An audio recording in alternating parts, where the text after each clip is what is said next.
We have Mr. Bruce Billson, who is the Australian Small Business and Family Enterprise Ombudsman. Bruce started his role as the Australian Small Business and Family Enterprise Ombudsman in March 2021. And if you're not aware, the Ombudsman is an independent advocate for small and family businesses. Bruce has 3 decades of experience, knowledge, commitment and a deep understanding of the issues facing small business. He's run his own. He's aware all too well of the joys and the travesties, the challenges, I should say, of that. Bruce was an Australian Government Cabinet Minister for Small Business from 2013 to 2015. He's a founding director of Judo Bank and he's held various board positions, including the Franchise Council of Australia, Deakin University Business School and the Australian Property Institute. Now, the mission of the Australian Small Business and Family Enterprise Ombudsman is to help ensure Australia is the best place to start, grow and transform a small business and family enterprise. We're really pleased to have Bruce here today. He's going to talk to you about practical aspects of voluntary and mandatory codes, including access to arbitration. Would you please welcome Mr. Bruce Billson?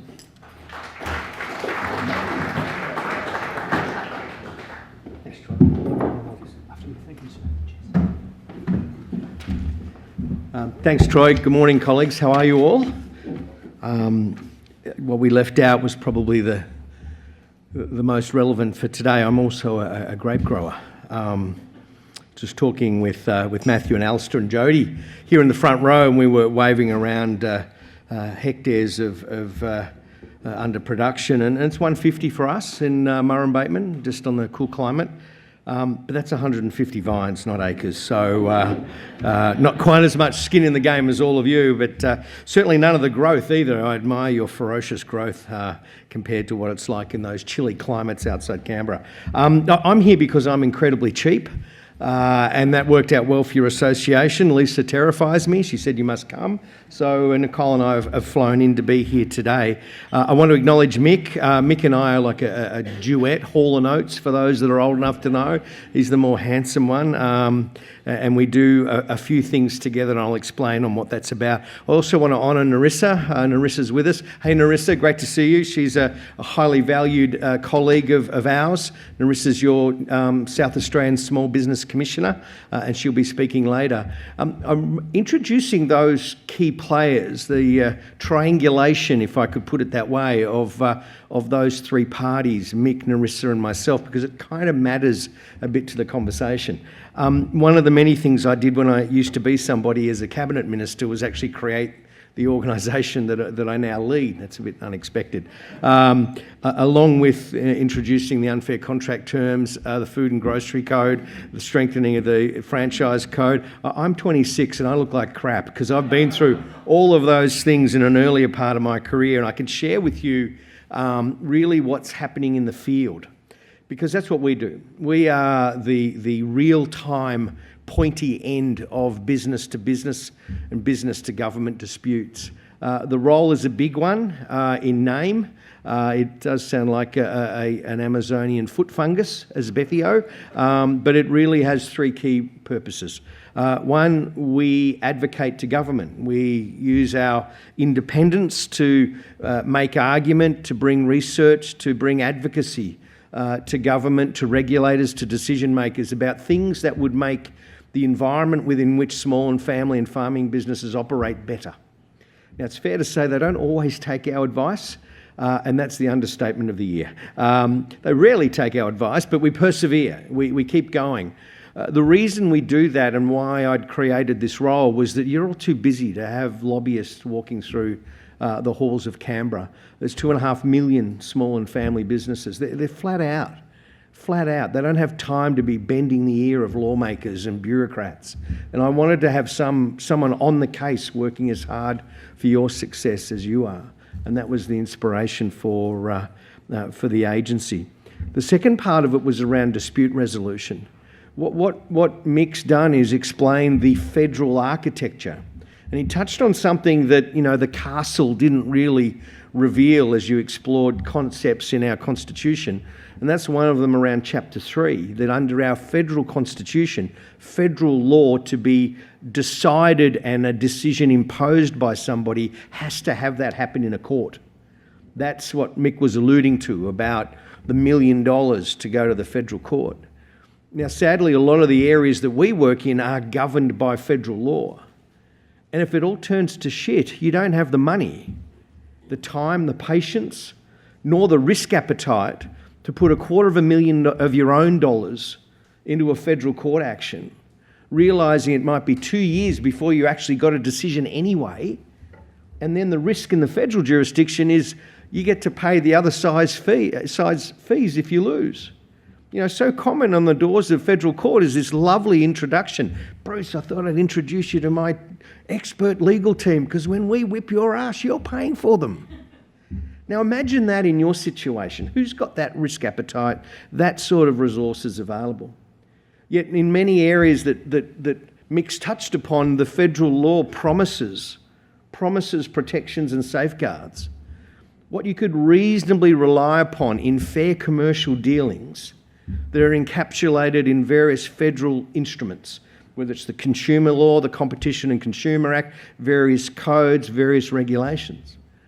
But if you're infringed upon under those codes, what are your options? Well, your options are to hope and pray you can bend Mick's ear. Mick runs an important institution, but it has taxpayer resources to fund it. And they have to choose wisely how to deploy those resources. So when Mick and his team are imagining which areas of believed mischief shall we investigate, they're making a decision on how to ration resources to investigate that against something else. If they take an enforcement proceedings to the court and you know, more or less play that gamble we just talked about, they have to choose wisely. Now, if I'm done over by my franchisor and I've paid my $600,000 as a deposit, I exercise my rights under a mandatory code, the Franchise Code of Conduct, not to proceed because I got terribly excited because I'm an excitable kind of guy. And then the bodacious Mrs. B says, sweetheart, that's not going to fly. And under the cooling off period mandated in the Franchise Code, I go back and say, I don't want to proceed. Can I have my money back? And they go, yeah. We'll get to that. Well, you're like, when? No, we've got so much on our plate right now. I'll just look after your $600K for as long as I bloody feel like it. And then what do? Do you ring Mick? Probably. And he's an empathetic guy. Warm, charming. As most of the ACCC stuff are. And you'll get reassuring Animal Farm noises and they will do precisely stuff all about it. Why? Because of that discipline around the use of taxpayer resources. And what's the lens they bring? Is it of material impact to the economy? It's our world, but it's not going to, won't even move Taylor Swift data. Is it systemic? No, it's a one-off. Gee, that sucks, doesn't it? And is it of considerable public interest? Well, not really, but my personal network's devastated and they're laughing at my wife exercising an executive veto again. It'll never get through those gates, will it? So what do? Where do we go? Well, we wanted somewhere for people to go, and that's us.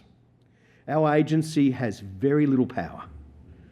We can insist upon the provision of information. We can urge and encourage people to engage constructively. We can seek to resolve the dispute, not enforce the law, not impose a penalty, not decide who was right and who was wrong, but to try and resolve the dispute. And that's what we do. We resolve disputes because it can't be the only option that you can go to court. And what do? Well, we try and bring the parties together. We try and put the emotion to one side. We focus on what the point of difference is. We search for solutions that might get a resolution, and then we provide and facilitate a mediated, a conciliated, think of that as mediation with someone wise steering it, or a case appraisal where we say, you're both getting pretty heated up here. Let's put some money into finding out what an independent person might think, and then we hope we can find a way forward. We've assisted 40,000 of those disputes since we were created. We have no powers other than to trash talk somebody. Under my act, there's a thing called notification. It's actually designed to be awareness raising to those engaged in trade and commerce that we've had to deal with a peanut. And our warning is, please take this on board. We had a dispute involving this party and they didn't engage in good faith. They gave us the middle finger. They were most dismissive of the importance of the other party. We'd ask you to think twice about dealing with them. That's our only power.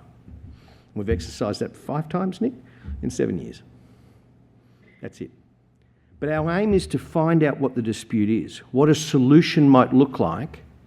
And this is what's really important, and I invite you all to think about in this discussion. How do you keep the relationship working? And how do you get business back to business?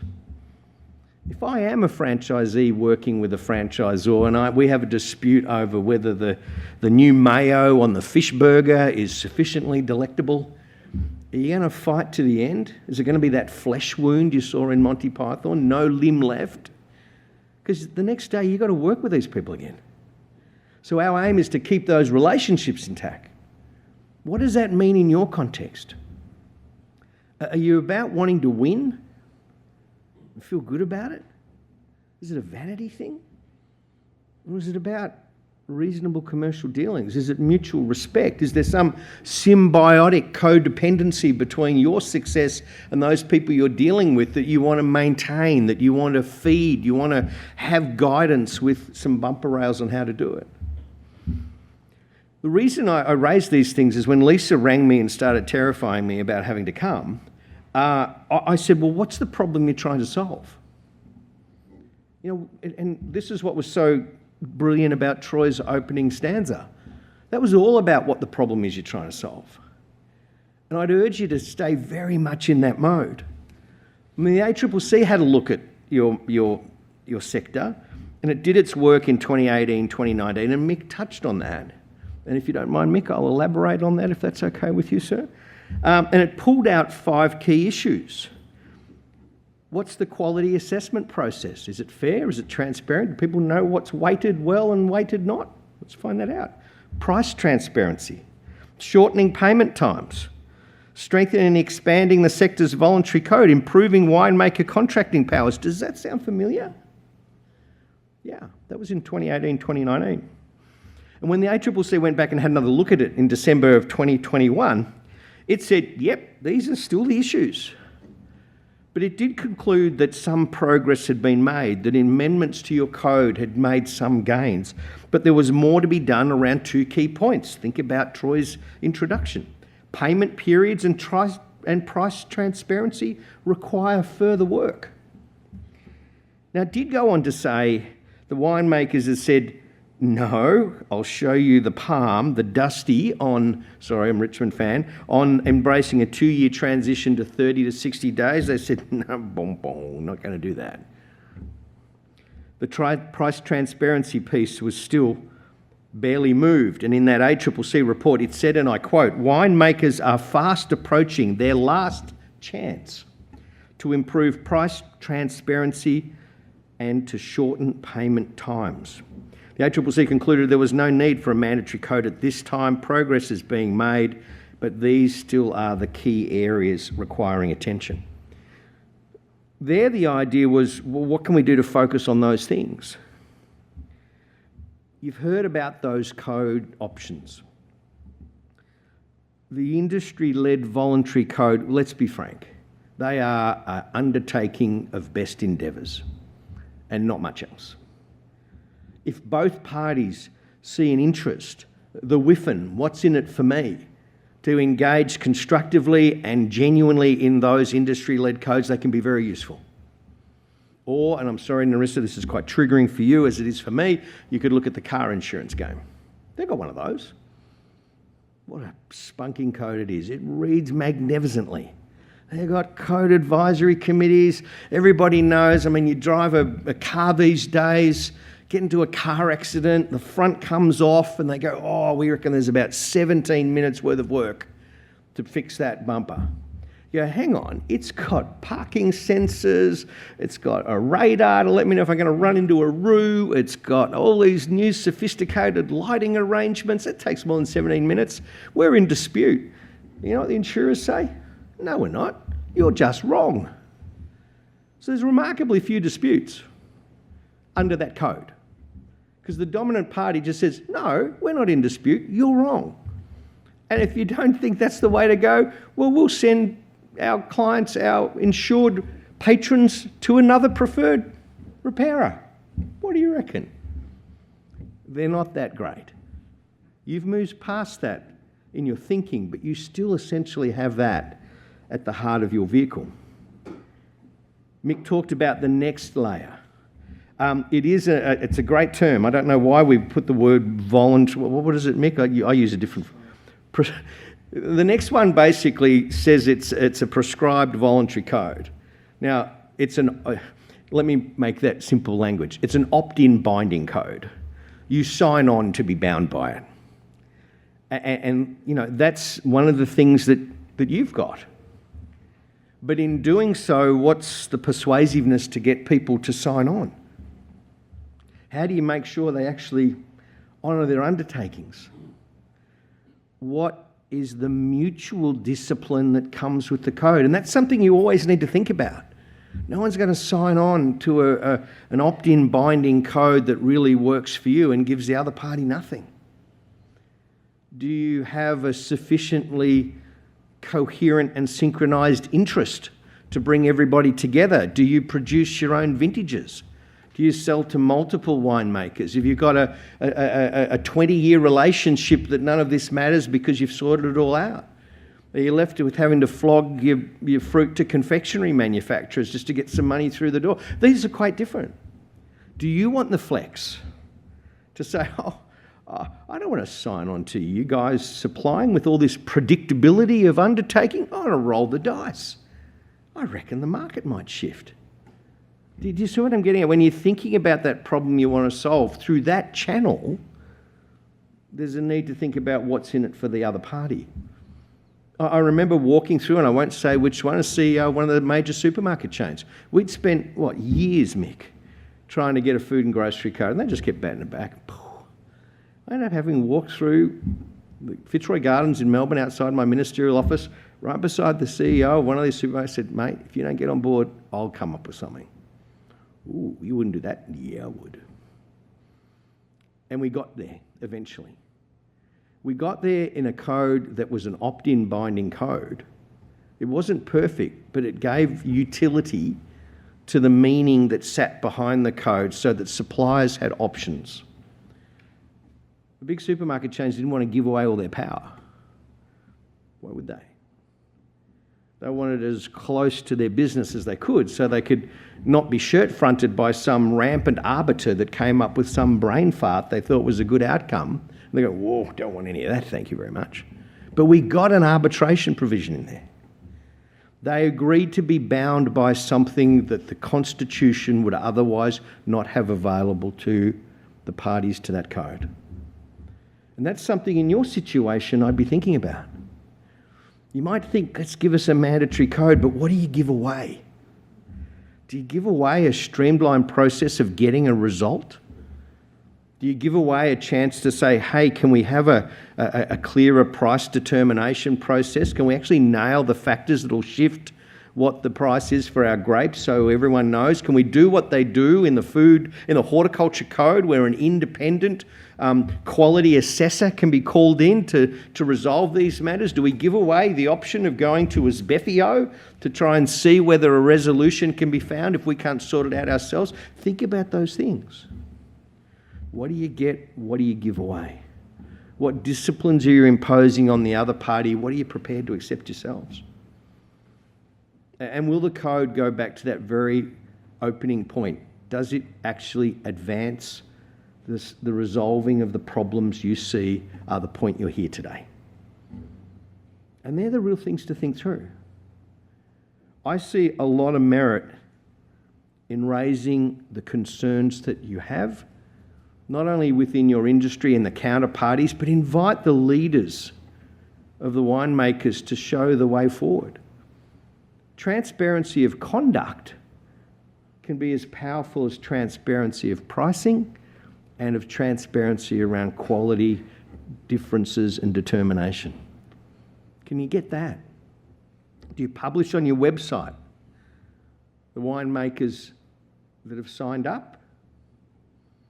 Do you do what we do with AFCA, the Australian Financial Complaints Authority, where people agree to be a member of that scheme? And then those that aren't come to us. We get the rogues. But those people wanting to say to their customer base, we're good operators. We're legitimate. We accept that external assistance, resolve disputes. You can have confidence in us. Do you know what I do when I'm on my stump talking about access to finance for small family and farming businesses? I say, don't go anywhere near a financier who is not an AFCA member. Because otherwise you've got the law of the jungle, or we've got to try and sort it out without any powers other than to trash talk them. And we've done that, and one of them's back, still behaving appallingly. The other thing I'd think about too is some parallels you can lift over. Now Mick talked about the dairy code. We're in that mix as well. So we are the facilitator of mediation, of alternative dispute resolution under a number of these codes when the parties themselves can't come together. Remarkably few come our way. Why? Well, if all you've got's one milk processor in your region, do you really want to crap them off? I mean, this is the reality. We deal in the reality. I love Mick. He's a little bit more removed and has got more tools and more resources. We're at the pointy end.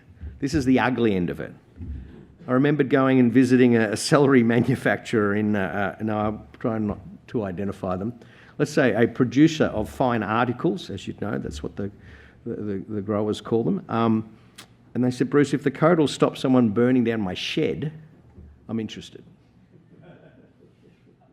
Right, that's quite a benchmark. So they're talking about the reality of the atmospherics. You know, in the horticulture code, Mick talked about agent-merchant relationships. Similar for you, the information asymmetry. You know, when a cyclone hits the north and the bananas are down and there's some punter in Perth with the only crop in town, and he's busy tending his crop and his agent-merchant says, oh, look, I'm normally an agent and I take a 15% slice, but I'll be a merchant. I'll buy those off you for $12 a box. Great price, Mick, great price. Knowing he can get $40 because he's the only bloke in town with bananas.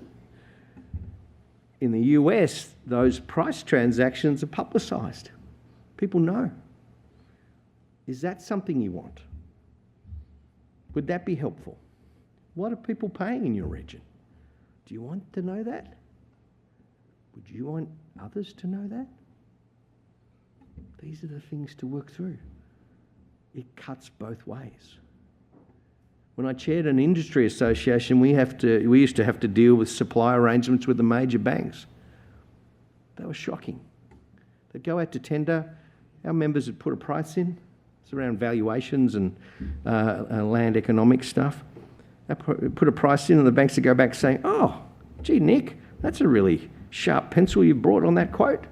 But did you know Joey? Wow, I wouldn't say who it was. But do you reckon you could take a bit more off that? Well, we can't make any money. And they go, yeah, but one of your colleagues will. What's your self-discipline? You going to take $120? These are the challenges of an industry where the behaviour of each other, the choices you make, the mutuality of undertakings you're giving to the other party cut both ways, and all of you need to look to each other to say, well, maybe we just won't deal with that person. In the franchise world, the code allows for parties to agree to arbitration. We've had many requests for arbitration by one of the parties, not both. We've had precisely 0 arbitrated matters. Why? The parties weigh up their options. It's a tactical alternative. Am I going to be advanced here? No, if I'm a major franchise business, do I like the fact that the franchisees need to run a few chook raffles and pull together $250,000 just to get a listing? I do. I don't want to go to arbitration. And this is what happens. I've seen court cases where, and there's a particular, it's a steakhouse system that did some really quite extraordinary, appalling things, and their franchisees are very unhappy about it. They raised the money to get it to the federal court. What was the first thing the franchisor did? They petitioned His Honour for an impecunious order. For those that are not gifted in their Latin, that is, those folks ain't got no cash. And the judge said, oh, okay, but they've got their representation funded here. Yeah, but they can't fund our costs if they lose. This matter should go no further, Your Honour. And you know what the judge said? You're right.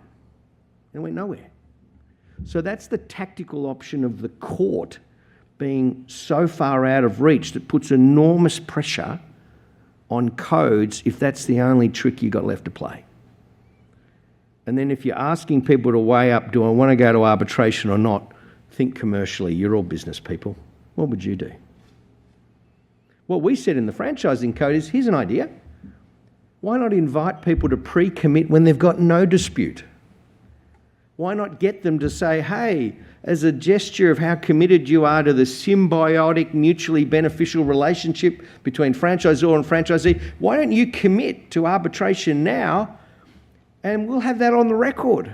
And we'll even put it on the franchise disclosure register. Everyone will know. And when people are deciding whether to put my 600K into that coffee business or that one over there, they can see how they roll when a dispute comes around. Is that something you might want to think about? If you do strengthen your code to have an arbitration process, if you do strengthen your code to have a quality determination by an independent person process, if you do put in there measures around transparency of price and terms, if you do put in there predictability about likely supply undertakings into the future, do you want to blow sunshine the way of those people that are playing the way you want and reward that behaviour? Or are you just going to leave that quietly to one side and then no one will know the difference? I throw those ideas forward to be mildly provocative, to invite you, as you all do every day, to live in the real world, to be realistic about what these instruments mean, that the law is there, but in so many cases it won't be there for you. And what can you do, given you are dealing with these people, they are in your community, you're likely to have future dealings with them. How can you resolve a niggle, a difference, a commercial tension, but still have the relationships intact so you can make some money together, hopefully when the Chinese market opens again? I threw that in there to make one point. No code will ever fix things that are wrong in the market. No code will ever create customers for you. And we all know in the end there's no substitute for customers. No code will make someone pay a price that is not commercial and reasonable. No code will have people want my grapes over yours. I hope that helps your discussions. Happy to be heckled. Grateful for a few minutes of your time today. Ladies and gentlemen, please thank Bruce Billson.